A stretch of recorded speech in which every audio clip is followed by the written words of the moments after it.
खंडोबा सेवा मंडळाच्या वतीने गेले 19 वर्ष चंपाषष्ठी उत्सव मंडळाचे आयोजन करण्यात येत आहे। दरवर्षीप्रमाणे ह्यावेळी सुद्धा मंडळाच्या वतीने महापूजा, पालखी सोहळा व भंडारा महाप्रसादाचे आयोजन परिसरातील नागरिकांसाठी करण्यात आले होते। खंडोबा मंदिर, लोकमान्य नगर, पाडा नंबर 4 इथे हा उत्सव साजरा केला गेला। परिसरातील आभारवृद्ध नागरिक, महिला व पुरुष यात सहभागी झाले होते। सकाळी श्री खंडोबा देवाचे अभिषेक, सत्यनारायणची महापूजा, श्री खंडोबा देवाचा पालखी सोहळा, महाप्रसाद, त्यानंतर श्री खंडोबा देवाचा जागरण गोंधळ असा भरगच्च कार्यक्रम मंडळाच्या वतीने करण्यात येतो। ओवाळा माजी वाड्याचे आमदार प्रताप सरनाईक यांनी सुद्धा या सोहळ्यात सहभागी होऊन मी श्री खंडोबा देवाच्या आशीर्वादाने चौथ्यांदा आमदारपदी निवडून आलो अशी भावना व्यक्त केली।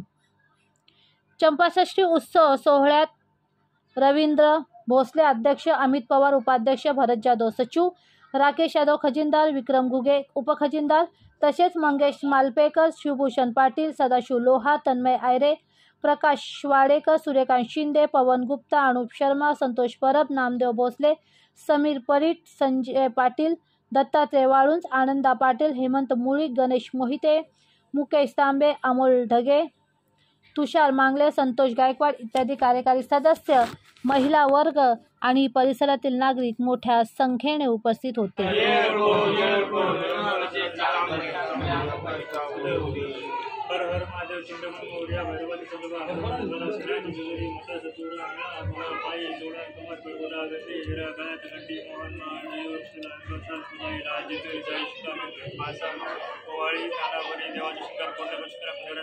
सदा आनंदाचा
दरवर्षीप्रमाणे आमंत्रण मिळतं, ज्यावेळेस घरामध्ये असतो त्यावेळेस या मंदिराला भेट द्यायला नक्की येतो आणि आज आनंद वाटला त्यांच्या आरतीच्या वेळेस या ठिकाणी आणि आरतीमध्ये मला सहभागी व्हायला मिळालं त्याबद्दल मी खरोखर स्वतःला अभिमान मानतो आणि या लोकांच्या जनतेने या खंडोबाच्या आशीर्वादाने प्रताप सरनाईक चौथ्यांदा आमदार म्हणून निवडून आला याचा मला अभिमान आहे। खंडोबाचा आशीर्वाद आणि लोकांनी सर्वसामान्य जनतेला दिलेला विश्वास त्यासाठी प्रामाणिकपणे प्रयत्न करेन. व आरती करता करता एक मनामध्ये भावना झाली की आता मंदिराला एवढी वर्ष झालेली आहे, परंतु पुन्हा ह्या मंदिराचा जीर्णोद्धार चांगल्या प्रकारे व्हावा यासाठी असं आवर्जून. नमस्कार. आम्ही सर्व खंडोबा रहिवासी मंडळाच्या सगळ्या महिला आहोत. आम्ही गेले 19 वर्ष हा कार्यक्रम करीत आहोत आणि खूप एकोप्याने हा कार्यक्रम होत आहे आणि सगळे एकदम उत्साहाने या कार्यक्रमामध्ये सहभागी होतात. 3 महिने अगोदरच या कार्यक्रमाची आम्ही सुरुवात करतो आणि ती लगभग कंटिन्यू चालू असते आमची सगळ्यांची. आणि याच्यामध्ये आम्ही 19 वर्ष खूप व्यवस्थित हा कार्यक्रम चालू केलेला आहे आणि आता ह्या सगळ्या तरुण पिढीमध्ये आम्ही हा कार्यक्रम हे करून देत आहोत. आणि हे मुलं पण खूप, आमची जी मुलं आहेत मंडळाची ती खूप मेहनत घेतात त्या कार्यक्रमासाठी, रात्रंदिवस खूप मेहनत करतात. सगळं एकदम नियोजनबद्ध कार्यक्रम असतो हा आमचा. किती वर्षापासून चालू आहे? 19 वर्ष गेले. 19 वर्ष हा कार्यक्रम करतोय आम्ही.